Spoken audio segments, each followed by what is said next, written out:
Alright, what's going on everybody? Welcome back to another video here on the channel, and today, man, we're going to be talking about the Sweet Baby Inc. controversy and kind of an offshoot, really, of that entire thing. I don't know if you guys have really heard much about this yet, but over the last few weeks, there's been this company getting exposed. Really, it's been going on for longer than the last couple weeks. It's really been a years-long thing where people in the community have been kind of documenting, not even only Sweet Baby Inc., but there's a whole list of companies out there at this point that people have found that have basically been working in the background of video games, doing writing on certain projects, basically inserting political correctness is what a lot of these people are saying by basically rewriting game scripts or writing them to be more PC positive or whatever. And Sweet Baby Inc. in particular is the company that's been catching a lot of the flack for all this. They've been I would say, number one, like the leader of this entire thing. They have worked on dozens of games, and basically people obviously have been fed up with this whole woke shit for a while. I really don't like using that word. I don't talk about stuff like this typically on the channel where it's like, oh, video game gone woke. Like, you guys know me. Typically, that's not really my MO or anything here on the channel, but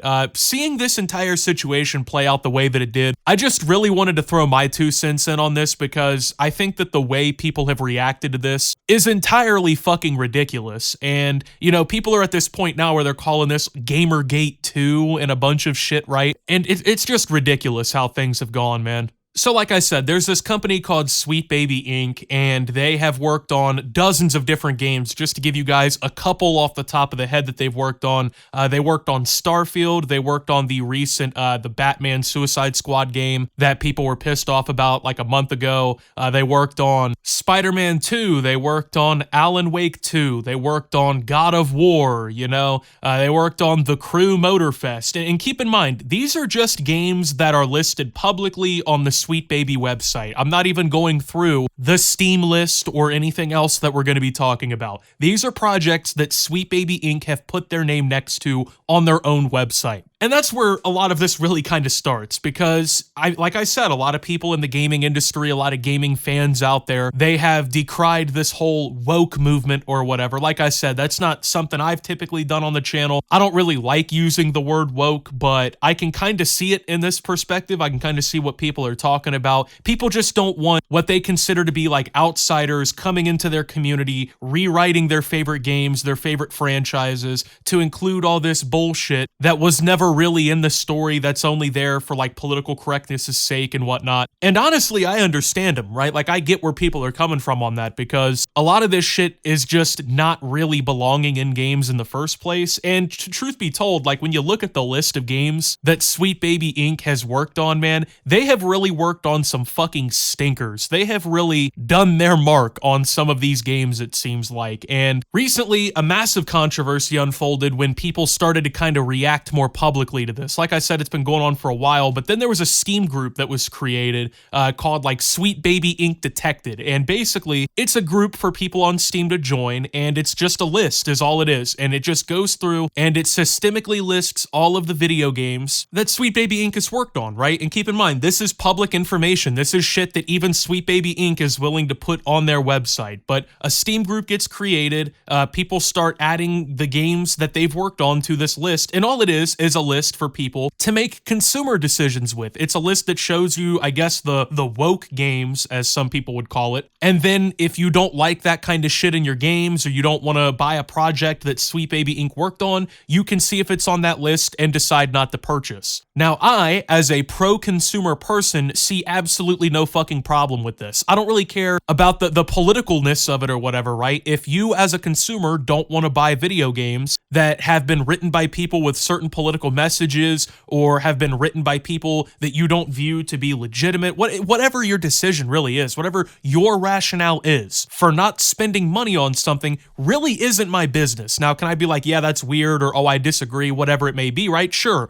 But ultimately, is it my right to silence you or tell you that you're not allowed to make these consumer decisions based on your own personal beliefs and opinions? No, not at all. And so therefore, when this list was created and started going viral, I didn't care, you know, I took a look through it. I was like, damn, this is kind of a shame that so many games have been, you know, worked on by this company and possibly tampered with in a way by this company. And then, yeah, that's pretty much it. But according to some folks out there, this is basically fucking like a mortal sin or something. So then Sweet Baby Inc., I guess, notices this group and they get fucking upset, bro. They get mad that this group exists. In fact, one of the people at Sweet Baby Inc., Chris Kindred, according to his Twitter, I think he privated, but he basically goes on to encourage legitimate harassment and deplatforming of the people who created this list. Anyway, report the fuck out of this group, and it's the Sweet Baby Inc. detected group, and report this creator since he loves his account so much, and that being the guy who is from Brazil, that being the guy who created the list. So this is somebody from Sweet Baby Inc. who sees that there's a group that does literally nothing more than highlight the games that this company has worked on so you can decide not to buy them. And he is now encouraging everyone who is following him and Sweet Baby Inc. to report the group en masse to get it shut down, and then to report the guy who created it to get his account taken from him that has, according to the screenshot, over 100 or so games added to it. I don't care what anyone says, this is just fucking loser behavior. There is no reason to behave this way. Keep in mind, these are supposed to be the nice guys who want everybody to be nice, be kind to one another, be just sweet little kind, sweethearted souls, right? But his first reaction when someone has the fucking gall, the gumption, if you will, to highlight the work that they have made public for everyone else to see, he is now leading a legitimate harassment campaign against the people who made it. Because, I don't know, he sees them as a threat or whatever, I really don't know. But there's really no justification for this. And then this is when shit hits the fan. This is when people really start to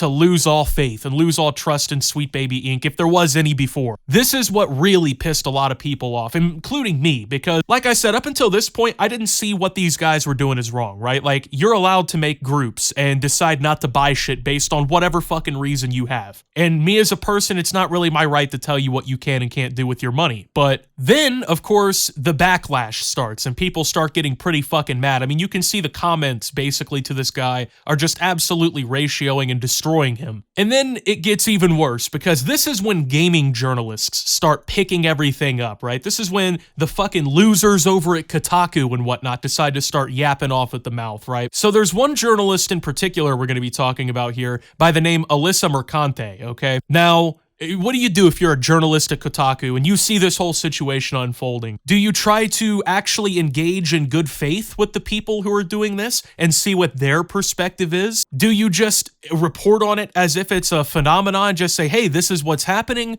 Or do you try to infiltrate the Discord where these people operate, try to corner them with questions from Kotaku in an article that is certain to be written basically biased against them, and then try to coax people into sharing their names and faces on their accounts so you can later dox them to your audience? Yeah, well, of course, you already know what the answer to this is, man. Just curious if anyone could speak to the creation of this server / the Steam page and why they feel monitoring SBI work is important. Still here, why do you think that? Interesting. Is there a reason why many of you don't have your names and pictures associated with your accounts on here? Now, this is just fucking weird regardless of the circumstances. It doesn't matter what Discord you're in, what you're in there for the reason of, right? To go into a Discord that is obviously anonymous because the internet is anonymous and everyone knows why the internet is anonymous, and then to try and pull this shit is just slithery. Now, if you're a moron, you're probably watching this like, oh, but Optimus, she has her face and her name attached to her account.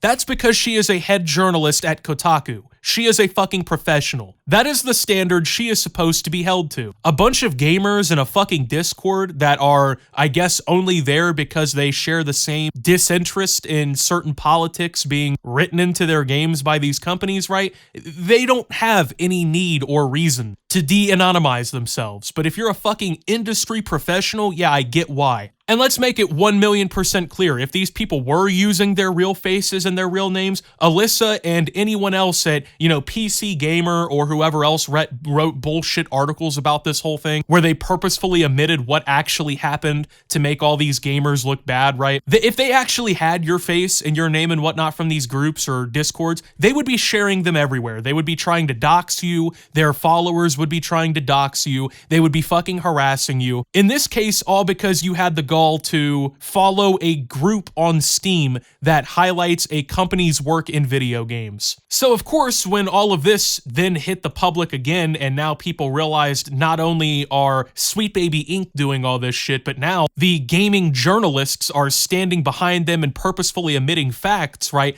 Then everything hit the fan, and everyone just starts fucking roasting and clowning on Alyssa on Twitter. She keeps constantly tweeting about the entire fucking thing. She then privates her account after everybody's clowning her. She was on there telling people, oh, you guys need to go get jobs and shit like that, as if her job isn't to write about fucking video games for a living. That'd be like me telling a bunch of people who are working class, you guys need to just go get a fucking job, bro. You guys just need jobs. How dare you not want to get doxxed and harassed by me and my fucking followers because you have different political viewpoints or you want to make informed consumer decisions. How dare you, right? And I just want to point out, right, because Alyssa and all these people at Sweet Baby Inc. and their defenders, right, they constantly will tell you and continuously hammer home this point that none of this is really as important as people are making it out to be. I don't know why people hate Sweet Baby Inc. so much. I don't know why people hate gaming journalists so much. You know, we never did anything wrong. We never hurt anybody, right? It's everybody else's fault. It's these gamers, these offensive, these bigoted gamers with their bad political takes. They're always the problem, man. It's not me infiltrating their communities and trying to harass and dox them.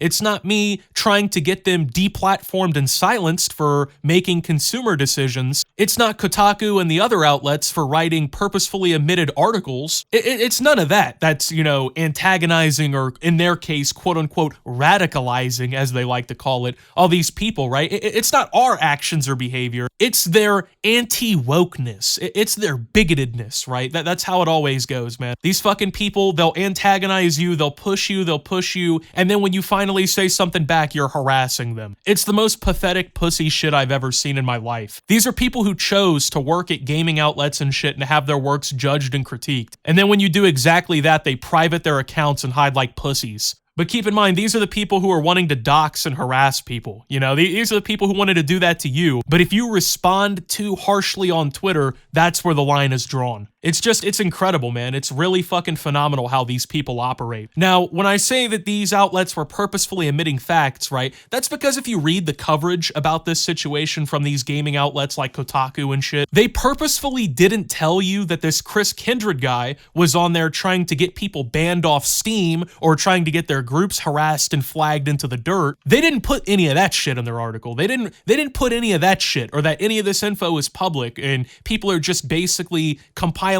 public information at this point, right? They don't tell you any of that shit. What they tell you is about how apparently Alyssa got death threats sent to her email, which could have happened, could have also not happened. I really have no reason to trust these people. I'm sorry. People like Alyssa have shown that they are willing to squeal and lie in order to cover their own ass. They're willing to stretch and bend the truth and bend facts in order to, you know, basically duck the reality of the situation, to duck any accountability. So why am I suddenly gonna trust that she was sent death threats to her fucking email? I mean, once again, she might have, and if she really did get death threats over all this, I disavow that. I don't really think that's necessary in this case. There's no reason to be sending death threats to people online over fucking video game arguments and stuff like that, especially. But like I said, I just have no real reason to trust any of these people because they are openly fucking liars in other circumstances. So once you kind of give me that reputation for yourself that you're a fucking liar, it's hard to trust you again. So, but yeah, you know, all these media outlets, they want to cover this situation because it's easy to get a cool dunk off on gamers and people making consumer decisions. But like I said, they always omit what their side of it did. They always cover up what they did, right? And they always want to make it look like all these radical online alt-right gamers were just doing something fucking nefarious, bro. They were up to no good. This is Gamergate too, everybody. I don't know. I just wanted to make this video because I don't want these media narratives of, oh,